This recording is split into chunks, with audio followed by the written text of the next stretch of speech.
নমস্কার বন্ধুরা, ঝর্ণা cooking with village ফুডে সকলকে স্বাগত জানাই। আশা করি সকলেই খুব ভালো আছেন। আমি নতুন একটি রেসিপি নিয়ে আসছি, ঢ্যাঁড়সের পোস্ত। নিরামিষভাবে আমি এই ঢ্যাঁড়সের পোস্ত আজ রেসিপি আমাদের সঙ্গে শেয়ার করব।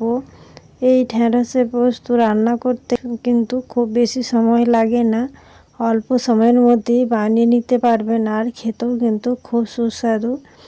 এই রেসিপিটি প্রথম থেকে শেষ পর্যন্ত দেখবেন, আশা করি আপনাদের ভালো লাগবে। এই রেসিপির জন্য কি কি নিয়েছি বলে দেব। এই রেসিপির জন্য নিয়েছি ঢ্যাঁড়স আমি পরিষ্কার করে ধুয়ে কেটে নিয়েছি। বড় ঢ্যাঁড়সগুলো আমি 2 টুকরো করেছি আর ছোটোগুলো গোটা রেখেছি। আর এখানে নিয়েছি একটা টমেটো কুচি, আর এখানে আদা বাটা, আর এখানে 2 চামচের মতো পোস্ত বেটে নিয়েছি। পোস্তর সঙ্গে আমি একটা কাঁচা লঙ্কা সমেত বেটে নিয়েছি। আর এখানে নিয়েছি কালো জিরে, 3টে শুকনো লঙ্কা, আর পরিমাণ মতো হলুদ গুঁড়ো। এরপর রেসিপি রান্না করার জন্য আমি উনুন ধরিয়ে উনুনে কড়া বসিয়ে দিয়েছি। কড়া গরম করে নেব। কড়া গরম হয়ে গেছে, কড়ার মধ্যে দিলাম পরিমাণ মতো সরষের তেল। তেল গরম করে নেব। তেল গরম হয়ে গেছে, এরপর খুন্তি নিয়ে কড়ার চারপাশে তেল ভালো করে মাখিয়ে নেব। খুব সুন্দর করে মাখিয়ে নিয়েছি। এরপর ঢ্যাঁড়সগুলো আমি এই তেলের মধ্যে দিয়ে ভেজে নেব। ঢ্যাঁড়স তুলে দিয়েছি। এরপর দিলাম পরিমাণ মতো লবণ আর হলুদ গুঁড়ো। লবণ আর হলুদ গুঁড়ো দিয়ে খুব ভালো করে নাড়াচাড়া করে আমি ঢ্যাঁড়সের সাথে মিশিয়ে নেব, আর ঢ্যাঁড়স আমি ভেজে নেব। এই ঢ্যাঁড়সের পোস্ত রান্না করার জন্য কিন্তু একদম নরম ঢ্যাঁড়স লাগবে। ঢ্যাঁড়সগুলো কিন্তু আমি নরম নিয়েছি। আর ঢ্যাঁড়স নাড়াচাড়া করতে করতে খুব ভালো করে ভাজা হয়ে গেছে। এরপর আমি তুলে নেব। এই পাত্রের মধ্যে সব ঢ্যাঁড়সগুলোই আমি তুলে নেব। দেখুন বন্ধুরা, ঢ্যাঁড়সগুলো কিন্তু খুব সুন্দর ভাজা হয়ে গেছে।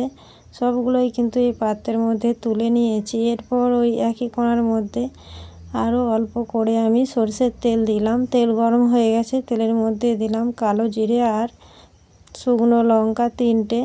এরপর একটু ভালো করে ভেজে নেব। খুব ভালো করে ভেজে নিয়েছি। এরপর দিলাম টমেটো দিয়েও আমি নাড়াচাড়া করে ভেজে নেব। দিলাম পরিমাণ মতো লবণ দিয়ে ভালো করে আমি টমেটো ভেজে নেব। টমেটো হালকা ভেজে নিয়েছি। এরপর দিলাম আদা বাটা দিয়ে আমি টমেটোর সাথে ভালো করে ভেজে নেব যতক্ষণ না আদার কাঁচা গন্ধ না যায়। আদা ভাজা হয়ে গেছে, আদার কাঁচা গন্ধ চলে গেছে। এরপর দিলাম হলুদ গুঁড়ো।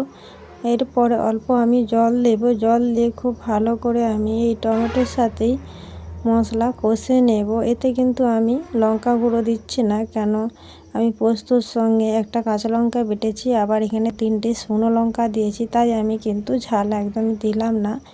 এরপর আমি ভেজে রাখা ঢ্যাঁড়সগুলো তুলে দিয়েছি। এরপর ভেজে রাখা ঢ্যাঁড়স মশলার সাথে ভালো করে কষে নিয়ে আমি পরিমাণ মতো জল দিয়ে দিলাম। এরপর নাড়াচাড়া করে সব কিছু ঝোলের সাথে মিশিয়ে নেব। খুব সুন্দর করে আমি মিশিয়ে নিয়েছি। এরপর ঝোল ফুটতে একটু সময় দেব।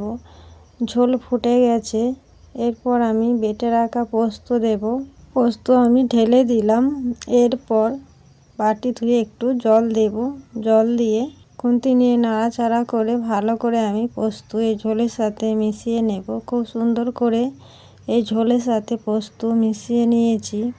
এরপর হালকা আঁচে আমি 2 থেকে 3 মিনিট ফুটিয়ে নেব। দেখুন বন্ধুরা, 2 থেকে 3 মিনিট ফুটিয়ে নিয়েছি। আর যে জল দিয়েছিলাম সেই জলটা অনেক কমে গেছে। এরপর আমি এই পাত্রের মধ্যে ঢেলে নেব। দেখুন বন্ধুরা, এই রেসিপিটি আমার হয়ে গেছে। আশা করি আমার এই ভিডিওটি আপনাদের ভালো লেগেছে।